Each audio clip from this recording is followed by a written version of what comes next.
Yun, magandang araw po sa inyong lahat. Welcome po sa Makapili TV.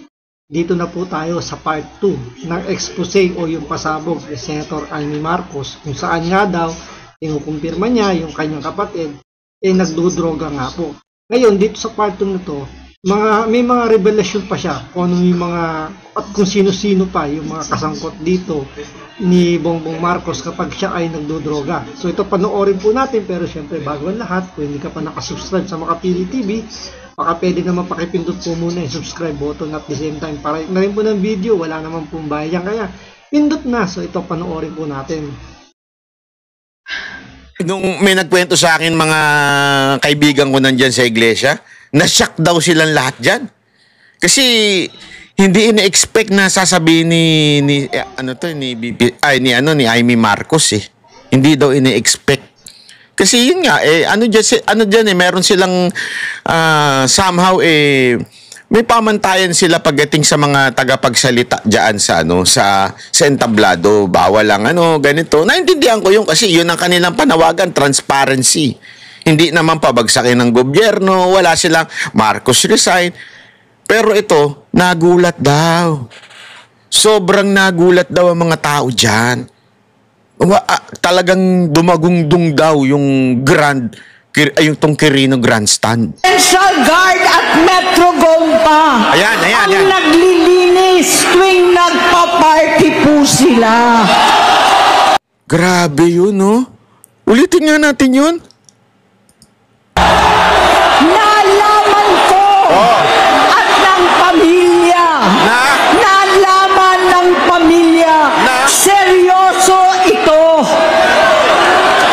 Minsan, kami ng Presidential Guard at Metro Gompa ang naglilinis tuwing nagpa-party po sila. Grabe. Auntie Claire, di ka pa buhay nun. Buhay ka na pero wala ka pa. Baka nagja-jack and poy ka pa nun. O nagcha-Chinese garter ka pa. Ito yung anong ebidensya ang gusto ninyo? Ito, witness ako.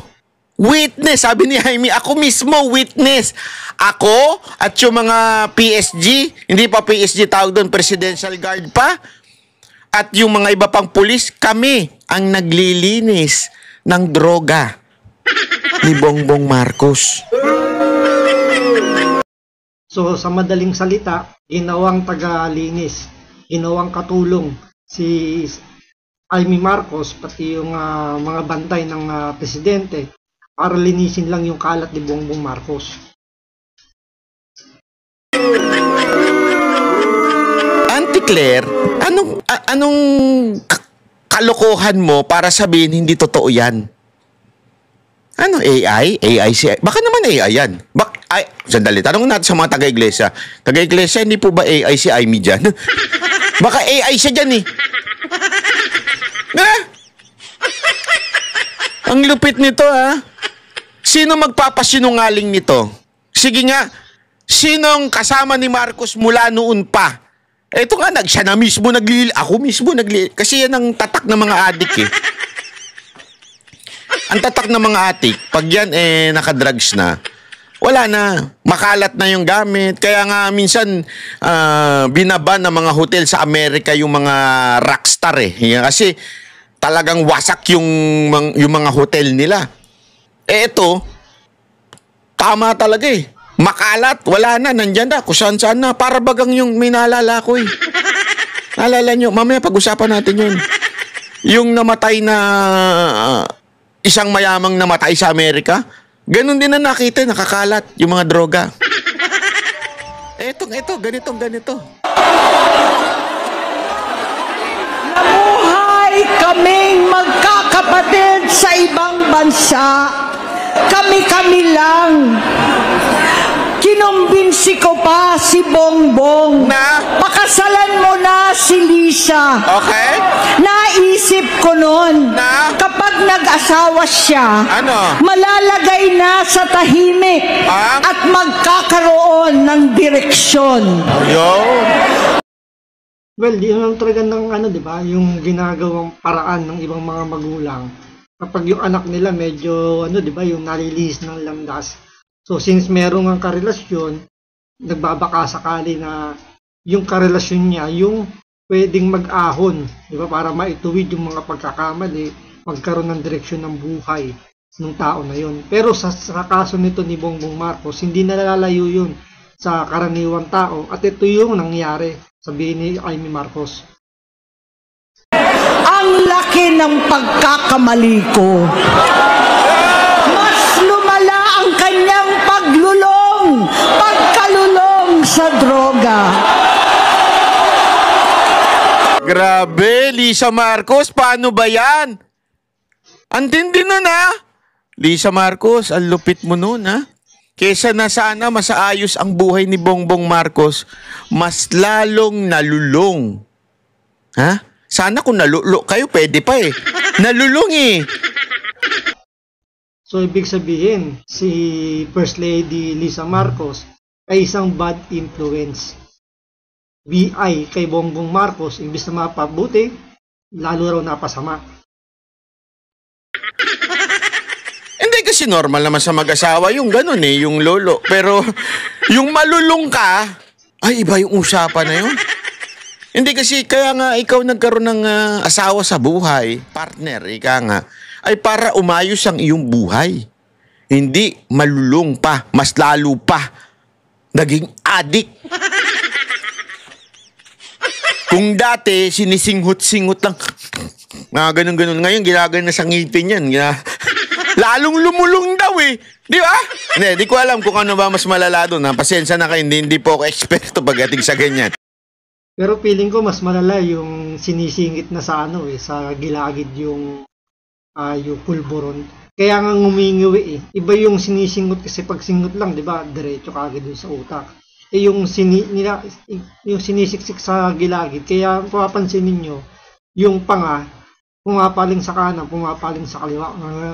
Yung nagsasalita. Kasi nga, hinahabol ng dila yung yung pulburon dun sa loob ng gilagid para ma-absorb kagad ng katawan. Sa ganyan. Pero ganun daw, lumulong.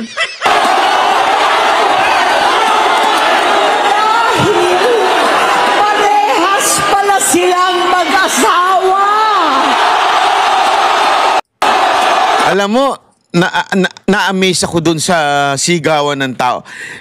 Iniisip ko kasi, mga kababae, iniisip ko, tuwan-tuwa ba sila na adik yung presidente?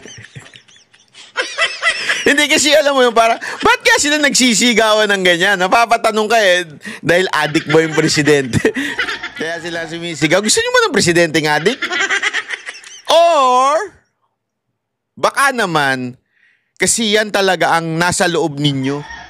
Yan yung laman ng puso ninyo, isipan ninyo, ngunit hindi nyo lang masabi o kaya ay hindi lang pa naiko-confirm sa inyo. Kasi may ganun eh. Lahat tayo, di ba? Sabihin man ni Duterte, adik yan si BBM. Alam mo yun, may mga nagtatanong pa sa akin, di ba? Na mga kakilala ko na hindi naman sa politika, sasabihin nila sa akin, banat ba ito to ba na adik si Marcos? Sabi ko, yun na sabi ni Duterte, di ko alam, di ba? I cannot say oo or hindi. Kasi hindi naman ako witness doon. Hindi ko naman siya nakitang nag-hit, di ba? Hindi ako witness, so I cannot say. I will only trust and depend on what PRRD said kasi siya mismo may alam na intel nung panahon na siya ay presidente. Mamaya malalaman ninyo kung paano niya nalaman. Eto, kaya sila nagsisigawan dahil yung 90% or 80% or 30% or 20% or 50% or 99.1% or 99.9% na naniniwala silang adik si Marcos pero meron pang 1% hindi. Yeah? Dito, nung pagsalita ni Amy, yon confirm na talagang adik. So parang lang, ito na yung closure kumbaga, na may part nga sa isip ng bawat Pilipino na si Bongbong Marcos ay gumagamit. Pero dahil nga sa sinabi ni Amy Marcos, napunan na yung blankong bagay yung agam-agam na 1% na si Bongbong Marcos ay addict talaga. So, abangan natin yung part 3 kung ano pa yung mga sasabihin dito ni Senator Amy Marcos tungkol sa kapatid niyang bangag. So, maraming salamat po sa panonood. Ingat po kayo lagi. God bless.